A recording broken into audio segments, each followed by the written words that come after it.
Hello നമസ്കാരം, താരാസോണാർ കിച്ചണിലേക്ക് എല്ലാവർക്കും സ്വാഗതം. നമുക്ക് ഇന്നൊരു ബ്രേക്ക്ഫാസ്റ്റ് റെസിപ്പി ആയിട്ടാണ് ഞാൻ വന്നേക്കണത്. ദോശയും ചമ്മന്തിയും സാമ്പാറും കൂട്ടിയൊരു ബ്രേക്ക്ഫാസ്റ്റാണ് നമ്മൾ ഇന്ന് കാണിക്കാൻ പോണത്. അപ്പോൾ നമ്മൾ തലേ ദിവസം ഉഴുന്നും ഉലുവയൊക്കെ വെള്ളത്തിലിട്ട് അരിപ്പൊടിയും കൂടി ചേർത്തിട്ടാണ് ഞാൻ ഈ ദോശ മാവ് കുഴച്ച് വെക്കണത്. അപ്പോൾ മാവിൻ്റെ മിക്സിങ്ങൊക്കെ ഞാൻ ഇതിക്ക് മുമ്പ് വീഡിയോയിൽ ഇട്ടിട്ടുണ്ട്.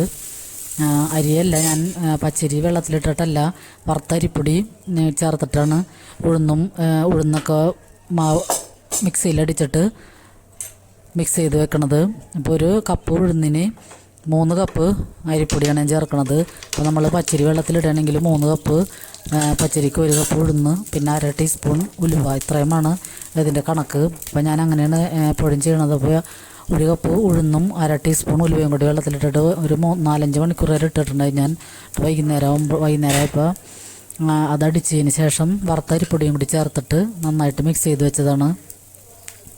അപ്പോൾ രാത്രി ഞാനെടുത്ത് വൈകുന്നേരം 5 മണിക്ക് അടിച്ചതിന് ശേഷം രാത്രി 9 മണി 10 മണിയാകുമ്പോൾ എടുത്ത് ഫ്രിഡ്ജിൽ വയ്ക്കാറുണ്ട്. ഈ മാവ് എന്താണെന്ന് വെച്ചാൽ ഇപ്പോൾ ചൂട് കൂടുതലായ കാരണം പെട്ടെന്ന് പുളിച്ചു പൊങ്ങും. അപ്പോൾ പുളി കൂടിയാൽ ഇവിടെ ഇഷ്ടമില്ലാത്ത കാരണം ഞാൻ അധികം പുളിച്ചു പോകാതിരിക്കാൻ വേണ്ടി ഫ്രിഡ്ജിലെടുത്ത് വെച്ചതിന് ശേഷം രാവിലെ എണീക്കുമ്പോൾ തന്നെ എടുത്ത് പുറത്ത് വെച്ചാൽ മതിയാകും. പിന്നെ നമുക്ക് ഈ ബ്രേക്ക്ഫാസ്റ്റിന് എത്രയോ വേണ്ടത് അത്രയും എടുത്ത് പകർത്തിയിട്ട് ബാക്കി ഫ്രിഡ്ജിലേക്ക് അപ്പം തന്നെ എടുത്ത് വയ്ക്കണം. എന്നിട്ട് നമുക്ക് എടുത്തതിലേക്ക് ആവശ്യത്തിനുള്ള ഉപ്പും കൂടി ചേർത്ത്, പിന്നെ വെള്ളം ആവശ്യമുണ്ടെങ്കിൽ കുറച്ചും കൂടി ചേർത്തതിന് ശേഷം നന്നായിട്ടൊന്ന് മിക്സ് ചെയ്ത് വെച്ച് കഴിഞ്ഞ് നമ്മൾ ബ്രേക്ക്ഫാസ്റ്റ് ഉണ്ടാക്കണ നേരമാകുമ്പോൾ ദോശ ഇടുകയാണെങ്കിൽ അടിപൊളിയായിട്ട് നമുക്ക് കിട്ടും.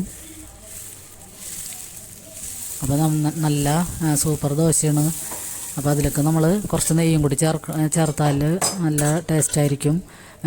ചിലവർ നല്ലെണ്ണ ചേർക്കാറുണ്ട്, അത് നല്ലതാണ്. അപ്പോൾ ഞങ്ങളിവിടെ നെയ്യാണ് ചേർക്കണത്. അപ്പോൾ ഈ വേനൽക്കാലത്ത് നമുക്ക് ഉഴുന്ന് ഇട്ടിട്ടുള്ള ബ്രേക്ക്ഫാസ്റ്റൊക്കെ കഴിക്കാൻ എല്ലാവരും ശ്രമിക്കണം. ഉഴുന്നിട്ട ദോശ, ഇഡ്ഡലി, പിന്നെ വൈകുന്നേരമാണെങ്കിൽ ഉഴുന്ന് ചേർത്ത വട, ഇതൊക്കെ ചെല്ലണത് നമുക്ക് ശരീരത്തിന് തണുപ്പ് നൽകാൻ സഹായിക്കും. അപ്പോൾ ഈ ചൂട് കാലാവസ്ഥയിൽ ഇങ്ങനത്തെയൊക്കെ ബ്രേക്ക്ഫാസ്റ്റൊക്കെയാണ് എപ്പോഴും നല്ലത്. പിന്നെ ഞാൻ ഇതിന് കോമ്പിനേഷനായിട്ട് സാമ്പാർ ഇന്നലെ വെച്ചായിരുന്നു. സാമ്പാർ ബാക്കി കുറേ ഇരിക്കുന്നുണ്ട്. സാമ്പാർ വെച്ചാൽ പെട്ടെന്ന് തീരുമില്ലല്ലോ. അപ്പോൾ ഞാൻ സാമ്പാർ വെച്ചതിന് രണ്ടുണ്ട് കാര്യം എന്ന് പറഞ്ഞോട്ട് വെച്ച് കഴിഞ്ഞാൽ നമുക്ക് ലഞ്ചിനും പിറ്റേ ദിവസം ബ്രേക്ക്ഫാസ്റ്റിനൊക്കെ എടുക്കാം. അപ്പോൾ ഞാൻ ചൂടാറി കഴിഞ്ഞതിന് ശേഷം വൈകുന്നേരം ആകുമ്പോൾ പകർത്തി മാറ്റി ഫ്രിഡ്ജിലെടുത്ത് വെച്ചിട്ട് പിറ്റേ ദിവസം രാവിലെ എടുത്ത് നമുക്ക് ബ്രേക്ക്ഫാസ്റ്റ് കഴിക്കണ നേരമാകുമ്പോൾ ഒന്ന് തിളപ്പിച്ചെടുക്കുന്നതാണ്. അപ്പോൾ അതും പിന്നെ ഞാനൊരു വെളുത്തുള്ളിയും തേങ്ങയും ചേർത്തിട്ടുള്ള ഒരു ചമ്മന്തി അരക്കുന്നുണ്ട്. നല്ല അടിപൊളി ചമ്മന്തിയാണത്. അപ്പോൾ അത് മരുമോള് അരച്ച് കാണിച്ചു തന്നതാണ്. അപ്പോൾ നല്ല ടേസ്റ്റ് ഉണ്ടായിരുന്നത് കഴിക്കാൻ. അപ്പോൾ നമ്മൾ വെളുത്തുള്ളിയും പച്ചമുളകും തേങ്ങയും കറിവേപ്പിലയും മാത്രമേ ഇതിൽ ചേർക്കണുള്ളൂ. വേറെ ചെറിയ ഉള്ളിയോ തക്കാളിയോ ഒന്നും ചേർക്കണില്ല. ഇത് പച്ചനെ തന്നെയാണ് നമ്മൾ അരച്ചെടുക്കണത്. അപ്പോൾ വെളുത്തുള്ളി ഇത്തിരി കൂടുതൽ ചേർത്താലും നല്ല ടേസ്റ്റായിരിക്കും. അപ്പോൾ ആ ചമ്മന്തി കൂട്ടി നമുക്ക് ഈ ദോശ കഴിക്കുമ്പോൾ നല്ല ടേസ്റ്റാണ്. അപ്പോൾ ഞാൻ വെളുത്തുള്ളി എടുത്ത് വെച്ചിട്ടുണ്ട്. വെളുത്തുള്ളിയും പച്ചമുളകും കറിവേപ്പിലയും എടുത്ത് വെച്ചിട്ടുണ്ട്. പിന്നെ നമുക്ക് ആവശ്യമുള്ള തേങ്ങയും കൂടി ഇട്ട് കുറച്ച് ഉപ്പും കൂടി ചേർത്തിട്ട് ഇതിനാവശ്യമുള്ള ഉപ്പും കൂടി ചേർത്തതിന് ശേഷം നമുക്ക് മിക്സിയിലിട്ട് ഒന്ന് ക്രഷ് ചെയ്തെടുത്താൽ മതി. നന്നായിട്ട് അരയൊന്നും വേണ്ട. പക്ഷെ അടിപൊളി ടേസ്റ്റാണ്. നിങ്ങൾ ഉണ്ടാക്കിയിട്ടില്ലെങ്കിൽ ഇത് ഒരു പ്രാവശ്യമെങ്കിലും ഉണ്ടാക്കി നോക്കുക. ചെറിയ ഉള്ളി ഒന്നും ചേർക്കണ്ട, വെളുത്തുള്ളി മാത്രം ചേർത്താൽ മതിയാവും. വെളുത്തുള്ളി 1-2 അല്ലി കൂടിയാലും കുഴപ്പമില്ല.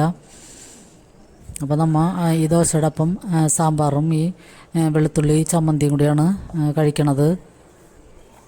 അപ്പോൾ ഇന്നത്തെ ബ്രേക്ക്ഫാസ്റ്റ് അടിപൊളിയായിരുന്നു. ഈ ബ്രേക്ക്ഫാസ്റ്റിൻ്റെ റെസിപ്പി എല്ലാവർക്കും ഇഷ്ടമായെന്ന് കരുതുന്നു. അപ്പോൾ നമ്മളിതൊന്ന് കടുക് പൊട്ടിച്ച് വേപ്പിലയും കൂടി ഇട്ടിട്ട് ഒന്ന് ചീനിച്ചട്ടിയിലിട്ട് ഒന്ന് ചൂടാക്കി എടുക്കണം. ആ തേങ്ങയുടെ പച്ചച്ചവ് ഒന്ന് പോകാൻ വേണ്ടി ഒന്ന് ചൂടാക്കി എടുത്താൽ മതിയാകും. അപ്പം നമ്മുടെ വെളുത്തുള്ളി ചമ്മന്തിയും ഇവിടെ റെഡിയാണ്.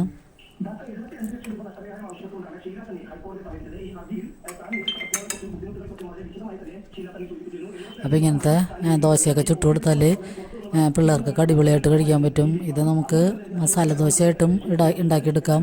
അപ്പോൾ അതിൻ്റെ റെസിപ്പിയൊക്കെ ഞാൻ ഇതിക്കുമ്പോൾ ഇട്ടിട്ടുണ്ട്, മസാല ദോശയുടെ.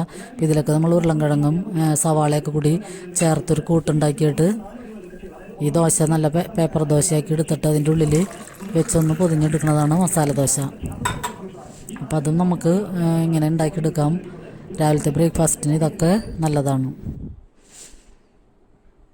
പിന്നെ ഒരു 11 മണിയായപ്പോൾ ഞാൻ തണ്ണിമത്തൻ കൊണ്ടുവന്നിട്ടുണ്ടായിരുന്നു. അപ്പോൾ അത് കട്ട് ചെയ്തെടുത്തിട്ട് നമ്മളൊരു ഡ്രിങ്ക് തയ്യാറാക്കാനുണ്ട്. ഇത് ഈ തണ്ണിമത്തൻ നല്ല കളറുള്ള നല്ല തണ്ണിമത്തനാണ് കിട്ടിയത്.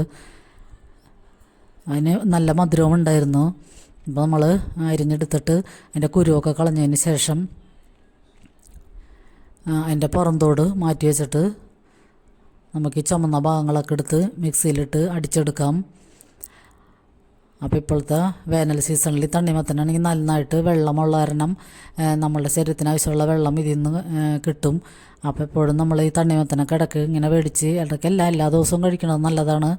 ജ്യൂസ് അടിക്കാതെയും നമുക്ക് ഇങ്ങനെ കഷ്ണമാക്കി എടുത്തിട്ട് കഴിക്കാൻ പറ്റും. അതൊക്കെ എല്ലാവർക്കും അറിയാവുന്നതാണ്. അപ്പോൾ ഇത് എപ്പോഴും കഴിക്കുന്നത് നല്ലതാണ്. പിന്നെ ഇതിൽ വിഷാംശം ഉണ്ടോയെന്നൊക്കെ നോക്കിയിട്ട് പറഞ്ഞിട്ട് കാര്യമില്ല. നമുക്കിപ്പോൾ അത്യാവശ്യം വെള്ളത്തിന് തോത് കൂട്ടാൻ ഏറ്റവും ഉപകാരമുള്ളൊരു ഫ്രൂട്ടാണ് ഇത് തണ്ണിമത്തൻ. അപ്പോൾ നമുക്കത് കട്ട് ചെയ്തെടുത്തിട്ട് അതിൻ്റെ കുരുവൊക്കെ കളഞ്ഞതിന് ശേഷം നമുക്ക് മിക്സിയിലിട്ട് നന്നായിട്ട് അടിച്ചെടുക്കാം. അപ്പോൾ അതിലേക്ക് പഞ്ചസാര കുറച്ച് ചേർക്കുന്നുണ്ട്. പഞ്ചസാര ചേർത്തില്ലെങ്കിലും കുഴപ്പമില്ല.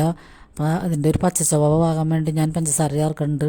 പിന്നെ ഞാനിതിലേക്ക് ചെറുനാരങ്ങ പിഴിഞ്ഞ് ചേർക്കുന്നുണ്ട്. ഒരു ചെറുനാരങ്ങ പിഴിഞ്ഞ് ചേർക്കുന്നുണ്ട്. അപ്പോൾ ചെറുനാരങ്ങയുടെ പുളിയും കൂടി വരുമ്പോഴാണ്, ചെറിയൊരു പുളിയും കൂടി വരുമ്പോഴാണ് ഇതിന് അടിപൊളി ടേസ്റ്റ്. അല്ലെങ്കിൽ തണ്ണിമത്തൻ ഇപ്പോൾ തന്നെ നമുക്ക് ജ്യൂസ് അടിച്ച് കൊടുക്കുകയാണെങ്കിൽ അതിനൊരു പച്ചച്ചവ ഉണ്ടാവും. അത് മാറാൻ ചെറുനാരങ്ങ പിഴിഞ്ഞ് ചേർക്കണത് നല്ല അടിപൊളിയാണ്. അപ്പോൾ അങ്ങനെ എല്ലാവരും ഒന്ന് ട്രൈ ചെയ്ത് നോക്കുക.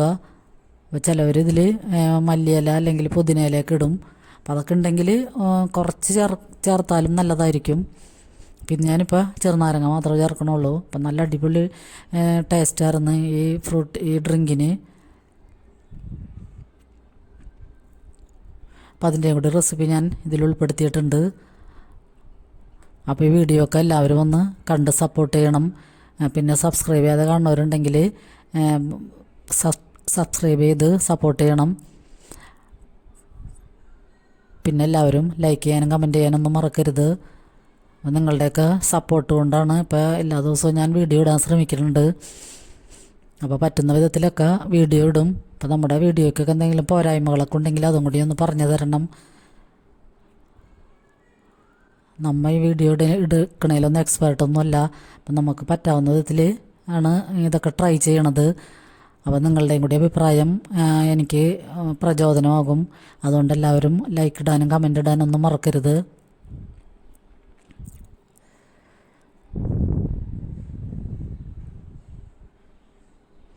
അപ്പോൾ നമുക്ക് ഈ തണ്ണിമത്തൻ മിക്സിയിലിട്ടൊന്ന് അടിച്ചെടുക്കാം. കുറച്ച് പഞ്ചസാരയും കൂടി ചേർത്തിട്ട് ഇപ്പം നമുക്ക് ഇത് ഐസ് വെള്ളം കുറച്ചൊഴിക്കുകയാണെങ്കിൽ നല്ല തണുപ്പുണ്ട്. അല്ലെങ്കിൽ നമ്മളിത് അടിച്ചതിന് ശേഷം ഫ്രിഡ്ജിൽ വെച്ചാൽ മതിയാവും. കുറച്ച് നേരം തണുത്തതിന് ശേഷം, അധികം തണുപ്പിച്ച് കുടിക്കണ്ട, കുറച്ച് തണുത്തതിന് ശേഷം നമുക്കെടുത്ത് കുടിക്കാം. അപ്പോൾ നല്ല അടിപൊളി ഒരു ഡ്രിങ്കാണ്.